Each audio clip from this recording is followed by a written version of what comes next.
Experts के सुझाए 3 ऐसे स्टॉक्स जिनमें 2 से 3 हफ्तों में 20% से भी ज्यादा का रिटर्न मिल सकता है। चलिए आपको बताते हैं कि शॉर्ट टर्म में कमाई के लिए क्या है एक्सपर्ट की सलाह। निफ्टी में सपोर्ट स्तर 17,950 और 17,850 पर नजर आ रहा है। वहीं ऊपर की तरफ अगर निफ्टी 18,200 के स्तर को पार करने में कामयाब हुआ तो इसका अगला लक्ष्य 18,500 का होगा। वहीं बैंकिंग इंडेक्स बैंक निफ्टी ने 41,550 के सपोर्ट स्तर से मजबूत रैली का अनुभव किया। इसमें 42,900, 43,200 पर 9 और 20 SMA का एक तत्काल रेजिस्टेंस जोन है। इसके ऊपर इसमें 43,600 से 44,000 के स्तर की ओर बढ़ने की उम्मीद की जा सकती है। वहीं बैंक निफ्टी में गिरावट आने पर नीचे की तरफ इसमें 42,500 से 42,000 का जोन तत्काल सपोर्ट जोन के रूप में काम करेगा। चलिए अब जानते हैं एक्सपर्ट के सुझाए वो स्टॉक्स जिनमें शॉर्ट टर्म में जोरदार मुनाफा बन सकता है। उषा मार्टिन। काउंटर में डेली चार्ट पर एक सिमेट्रिकल ट्रायंगल फॉर्मेशन का ब्रेकआउट देखने को मिला है। ये एक ब्लू स्काई जोन में ट्रेड कर रहा है। इसका स्ट्रक्चर बहुत प्रभावशाली है। इसकी वजह ये है कि ये अपने सभी महत्वपूर्ण मूविंग एवरेज से ऊपर ट्रेड कर रहा है। हायर साइड पर ये 200 रुपए के महत्वपूर्ण मनोवैज्ञानिक स्तर के रूप में कारोबार कर रहा है। इसके ऊपर शॉर्ट टर्म में 220 रुपए से ज्यादा के स्तर की उम्मीद कर सकते हैं, जबकि निचले स्तर पर 150 रुपए पर किसी भी करेक्शन के दौरान सपोर्ट मिलेगा। Kirloskar ferrous industries. मंगलवार के कारोबारी सत्र में काउंटर मजबूत वॉल्यूम के साथ अप स्लोइंग चैनल फॉर्मेशन से बाहर आता हुआ नजर आया है। काउंटर का स्ट्रक्चर बहुत ही आकर्षक है। इसने वीकली चार्ट पर यू आकार का फॉर्मेशन ब्रेकआउट देखा है। ये अब ब्लू स्काई जोन में जाने के लिए तैयार है, यानी इसमें जोरदार उछाल आ सकता है। इसमें ऊपर की तरफ 400 रुपए के स्तर पर मनोवैज्ञानिक रेजिस्टेंस नजर आ रहा है।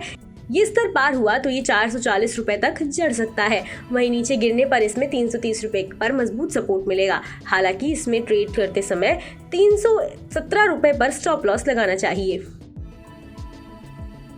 राष्ट्रीय केमिकल्स एंड फर्टिलाइजर्स। इस काउंटर में एक क्लासिक मूव नजर आ रहा है। इसने डेली चार्ट पर एक लंबे कंसोलिडेशन फॉर्मेशन का ब्रेकआउट देखा है। इस स्टॉक ने 52 हफ्ते के उच्च स्तर 144 रुपए पर पहुंचने के बाद अपने पिछले ब्रेकआउट को 104 से 106 के स्तर को फिर से छुआ है। अब इसमें फिर से रैली बनती दिख रही है। ये 100 SMA पर आधार बना रहा है। इसमें 103 रुपए के स्टॉप लॉस के साथ 116.50 रुपए की मौजूदा कीमत पर खरीदारी की जा सकती है। इसमें 128 रुपए या 144 रुपए के आपातकालीन लक्ष्य देखने को मिल सकते हैं। बता दें कि 4 दिन तक भारी बिकवाली के बाद 26 दिसंबर को तेजड़ियों ने शेयर बाजार में दमदार वापसी की। शुरुआती कमजोरी के बाद निफ्टी में 208 अंकों की तेजी रही और इंडेक्स 18,000 के स्तर के ऊपर बंद होने में कामयाब रहा। नीचे की तरफ निफ्टी में 17,800 को तत्कालीन सपोर्ट माना जा सकता है। ऊपर की तरफ निफ्टी में 18,085 से 18,200 के स्तर पर तत्कालीन रेजिस्टेंस दिख सकता है।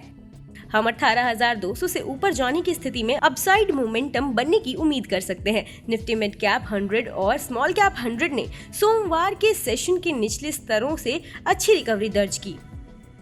चलिए अब बताते हैं आपको एक्सपर्ट के सुझाए इन 3 स्टॉक्स के बारे में जिनमें 2 से 3 हफ्ते में आपकी तगड़ी कमाई हो सकती है। Finolex industries.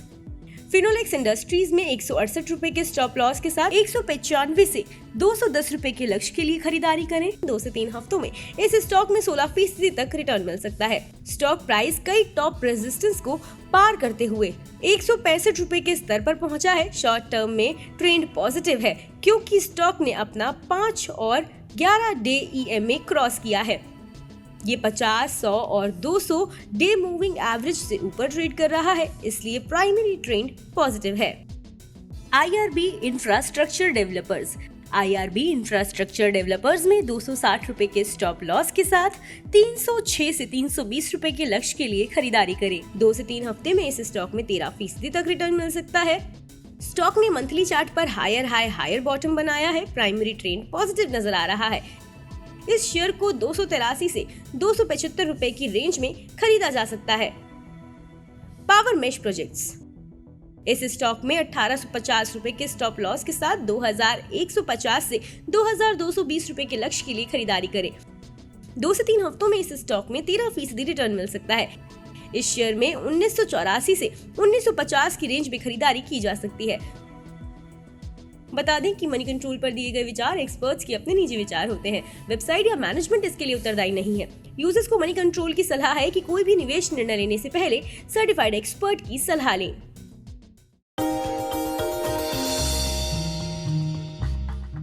Do you know में आज हम बातचीत करने वाले हैं नेस्ले के बारे में। दरअसल ये हर घर इस्तेमाल होने वाला नेस्ले एक 162 साल पुराना मल्टीनेशनल जाइंट है और स्विट्जरलैंड में कंपनी का हेडक्वार्टर है।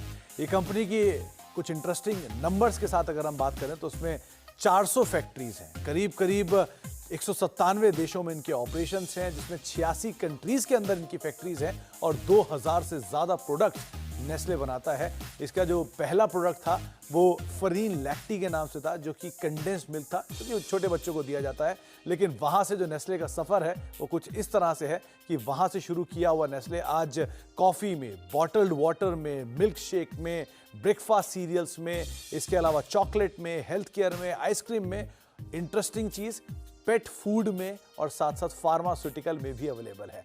और कुछ अगर इंटरेस्टिंग नंबर्स की बात किया तो लॉरियल, जो कि एक जाइंट कंपनी है ब्यूटी प्रोडक्ट्स की, उसमें भी नेस्ले का एक सब्सटेंशियल स्टेक है और साथ साथ ग्लोबल मार्केट में नेस्ले 20% मार्केट शेयर ओन करता है, यानी कि दुनिया की कुल आबादी का 20% हिस्सा जो है वो नेस्ले की कॉफी पीता है। तो कुछ इंटरेस्टिंग फैक्ट नेस्ले से रिलेटेड, आगे भी कुछ और फैक्ट लेकर आते हैं।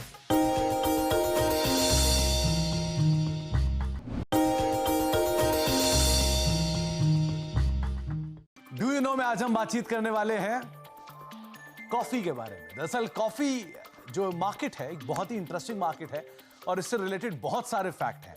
तो कुछ इंटरेस्टिंग फैक्ट की शुरुआत करते हैं। सबसे पहले दुनिया भर में करीब 225 करोड़ कप कॉफी के रोज कंज्यूम होते हैं और एक इंटरेस्टिंग फैक्ट ये भी है कि इन 225 करोड़ कप्स में से करीब 51.7 करोड़ या फिर 52 करोड़ मोटा मोटा आप मान लीजिए, जो अमेरिका के अंदर हर रोज कंज्यूम किए जाते हैं। दुनिया भर की कुल आबादी का करीब 30 से लेके 40% हिस्सा जो है वो कॉफी पीता है।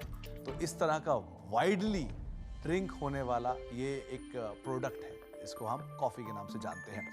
कुछ और इंटरेस्टिंग फैक्ट में करीब अमेरिका की कुल आबादी का 65% हिस्सा जो है वो कॉफी कंज्यूम करता है।